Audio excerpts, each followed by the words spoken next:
Voici quelques clés de lecture pour comprendre, en Bolivie, les élections présidentielles anticipées de décembre 2005 et pour tenter de reconstruire le puzzle de ce qu'on a appelé la guerre du gaz. La Bolivie est en Amérique du Sud, le pays est traversé par la cordillère des Andes, La Paz, sa capitale, est la plus haute du monde, à 3600 mètres.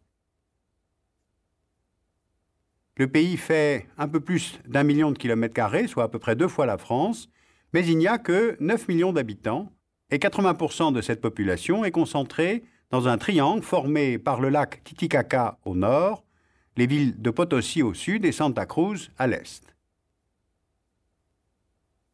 La Bolivie détient d'importantes ressources minières ainsi que les deuxièmes réserves en gaz de l'Amérique du Sud, et malgré cela, c'est le pays le plus pauvre du continent sud-américain en revenus par habitant. Alors on touche là à l'origine de la crise politique que traverse le pays depuis 2003. Le premier facteur de cette crise est certainement lié à la formation du territoire de la Bolivie. Ce nom de Bolivie vient de Bolivar, Simon Bolivar, qui a libéré l'Amérique latine du colonisateur espagnol. La République de Bolivie naît en 1825. Le pays s'étend alors sur plus de 2 millions de kilomètres carrés, entre océan Pacifique et forêt amazonienne, et il est riche, avec notamment les célèbres mines d'argent du Potosí dans la cordillère des Andes. Donc, territoire et richesse suscitent évidemment l'appétit des voisins, et en quelques 60 ans, la Bolivie va connaître 3 guerres et perdre plus d'1 million de kilomètres carrés de son territoire. La Bolivie perd son littoral pacifique, riche en nitrates, lors de la guerre du Pacifique en 1879 avec le Chili. En 1901, elle cède au Brésil ses territoires amazoniens de l'Acre, qui sont riches en EVA. Et en 1938, elle perd la région du Grand Chaco après sa défaite face au Paraguay. Alors c'est probablement la défaite face au Chili qui reste pour la Bolivie la plus problématique, car en perdant l'accès à l'océan Pacifique, la Bolivie est devenue un État enclavé. Et cette humiliation reste en fait assez présente dans la mémoire collective bolivienne, comme le montrent les récents événements qu'on a appelés la guerre du gaz. Alors qu'est-ce qui s'est passé? Le gaz est découvert dans la région de Santa Cruz au début des années 1990. Il est exploité par des compagnies pétrolières étrangères, ExxonMobil, Repsol, Total, et il est exporté vers le Brésil et l'Argentine. Début des années 2000, on découvre de nouveaux gisements dans la région de Tarija que le président bolivien Losada veut exporter aux États-Unis et au Mexique en faisant construire un gazoduc qui passe par le Chili. Or, la population bolivienne, en descendant dans la rue, va s'opposer à ce que son gaz vienne enrichir l'ennemi héréditaire chilien. Il faut aussi interpréter ce sursaut nationaliste comme un moyen pour les Boliviens d'exprimer leurs revendications. Alors faisons connaissance justement avec ces Boliviens. Donc, 9 millions d'habitants, dont 70% sont d'origine indienne, répartis en 40 groupes ethno-linguistiques, dont les plus importants sont les Aymaras. Ils vivent sur l'altiplano et de l'autre côté de la frontière, au Pérou, les Quechua, sur le plateau bolivien, dans la région de Cochabamba, et les Guarani, dans le sud et l'est du pays. Les autres 30% de la population sont des descendants des colons espagnols et des métis, et ils vivent plutôt dans les villes, à La Paz, Sucre et à Santa Cruz de la Sierra. Les Aymaras, les Quechua, ont beaucoup souffert de la colonisation espagnole. Ils ont été spoliés des terres les plus fertiles, ils ont été soumis à l'impôt, ils ont été mis aux travaux forcés pour extraire l'argent et l'étain des fameuses mines de Potosí. Ils ont donc le sentiment de n'avoir jamais profité des richesses de leur propre pays et d'avoir toujours eu un statut de second rang dans la société bolivienne. Et cette perception n'a pas disparu avec l'indépendance, car les Indiens sont en fait restés en bas de l'échelle sociale, à travailler comme paysans ou dans les mines, ou à survivre grâce à des petits boulots. Or, la libéralisation économique des années 1980 va toucher les communautés indiennes de plein fouet, avec notamment la fermeture des mines nationales d'étain en 1985, ce qui va avoir au moins 3 conséquences. L'exode des anciens mineurs vers les banlieues de La Paz, El Alto, et vers les terres du plateau central dans la région du Chapare. Dans cette région du Chapare, on a un développement à grande échelle de la feuille de coca.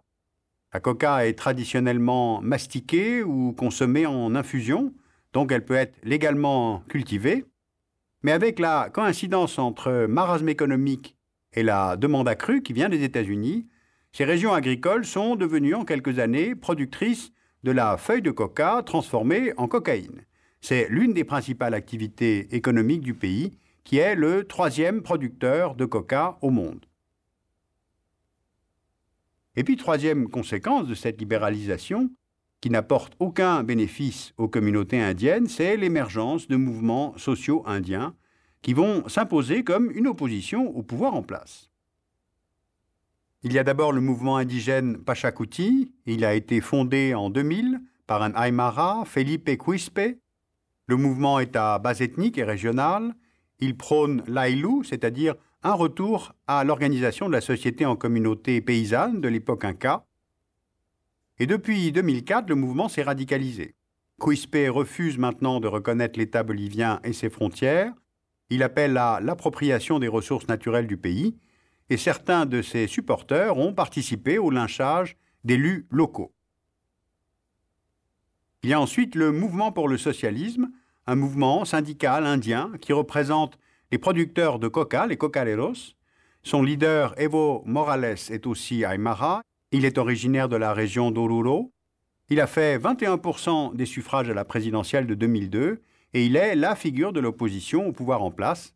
Et il milite pour une meilleure intégration des Indiens dans la société bolivienne et pour une redistribution des richesses produites.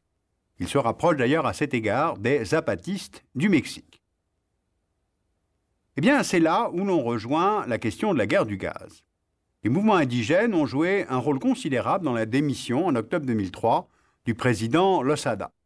Car pour les Indiens, la vente du gaz accumulait toutes les rancœurs.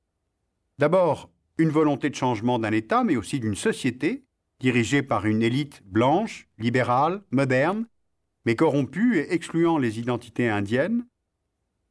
En octobre 2003, la répression du gouvernement contre les manifestants indiens a fait 60 morts et 500 blessés. Ensuite, défendre le gaz bolivien, c'est lutter contre un modèle qui livre l'économie aux investisseurs étrangers sans entraîner de redistribution. Et puis, il faut bien comprendre que le gaz vient des entrailles de la terre, d'où viennent richesse, pouvoir, force, qui symbolisent la perpétuation de l'identité indienne. Alors, la démission du président n'a pas ramené la stabilité dans le pays, et le risque aujourd'hui, c'est peut-être l'éclatement de la Bolivie. Parce qu'on a d'un côté les mouvements indiens qui réclament la division territoriale entre les 3 ethnies dominantes, Aymara, Quechua et Guarani. Ils réclament la nationalisation du secteur gazier. Or, le pays n'a absolument pas les moyens pour exploiter le gaz tout seul. Et puis, de l'autre côté, on a les entrepreneurs et l'oligarchie blanche de Santa Cruz qui réclament un régime d'autonomie pour leur région, un petit peu sur le modèle espagnol. C'est dans la première ville du pays et sa région que se concentrent les compagnies d'hydrocarbures étrangères et les principaux gisements. Alors les entrepreneurs soutiennent donc les projets d'exportation du gaz avec l'espoir de faire de leur pays une tête de réseau alimentant l'Argentine, le Brésil, le Pérou, voire le Mexique et les États-Unis. Alors plein de questions se posent aujourd'hui et les enjeux ne sont pas minces.